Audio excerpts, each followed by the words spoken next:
welcome to Let's Read. Today's Let's Read is by Ho Chí Minh, titled Appeal Made on the Occasion of the Founding of the Indochinese Communist Party. Workers, peasants, soldiers, youth and school students, oppressed and exploited fellow countrymen, sisters and brothers, comrades. Imperialist contradictions were the cause of the 1914-18 World War. After this horrible slaughter, the world was divided into two camps. One is the revolutionary camp, which includes the oppressed colonial peoples and the exploited working class throughout the world. Its vanguard is the Soviet Union. The other is the counter-revolutionary camp of international capitalism and imperialism, whose general staff is a League of Nations. That war resulted in untold loss of life and property for the peoples. French imperialism was the hardest hit. Therefore, in order to restore the forces of capitalism in France, the French imperialists have resorted to every perfidious scheme to intensify capitalist exploitation in Indochina. They have built new factories to exploit the workers by paying them starvation wages. They have plundered the peasants' land to establish plantations and drive them to destruction. They have levied new heavy taxes. They have forced our people to buy government bonds. In short, they have driven our people to utter misery.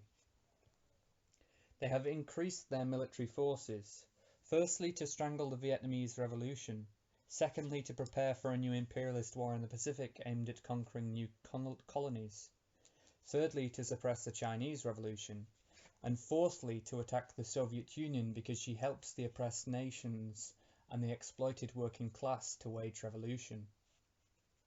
World War II will break out.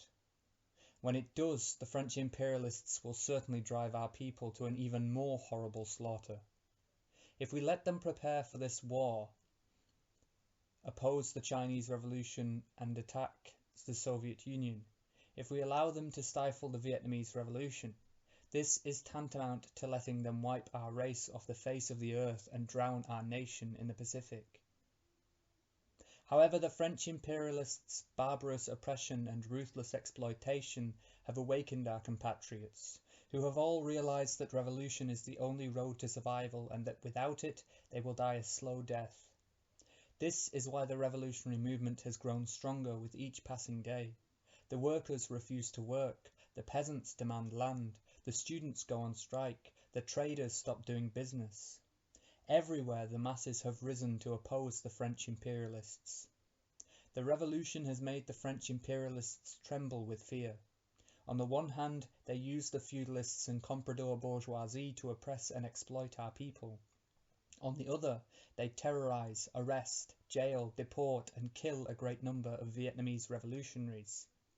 If the French imperialists think that they can suppress the Vietnamese Revolution by means of terror, they are grossly mistaken. For one thing, the Vietnamese Revolution is not isolated but enjoys the assistance of the world proletariat in general and that of the French working class in particular. Secondly, it is precisely at the very time when the French imperialists are frenziedly carrying out terrorist acts that the Vietnamese communists, formerly working separately, have united into a single party, the Indochinese Communist Party, to lead the revolutionary struggle of our entire people. Workers, peasants, soldiers, youth, school students, oppressed and exploited fellow countrymen. The Indochinese Communist Party has been founded. It is the party of the working class. It will help the proletariat lead the revolution waged for the sake of all oppressed and exploited people. From now on we must join the party, help it and follow it in order to implement the following slogans. Number 1. To overthrow the French imperialists and Vietnamese feudalism and the reactionary bourgeoisie. Number 2. To make Indochina completely independent. Number 3. To establish a worker-peasant-soldier government. Number 4. To confiscate the banks and other enterprises belonging to the imperialists and put them under the control of the worker-peasant-soldier government. Number 5. To confiscate all the plantations and property belonging to the imperialists and the Vietnamese reactionary bourgeoisie and distribute them to the poor peasants. Number 6. To implement the 8-hour working day. Number 7. To abolish the forced buying of government bonds, the poll tax, and all unjust taxes hitting the poor. Number 8, to bring democratic freedoms to the masses.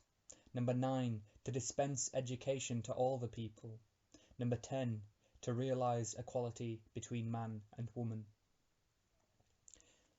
Thank you for listening, and if you enjoyed that, be sure to leave a like. If you want to hear more, be sure to subscribe. Thanks for watching. Bye.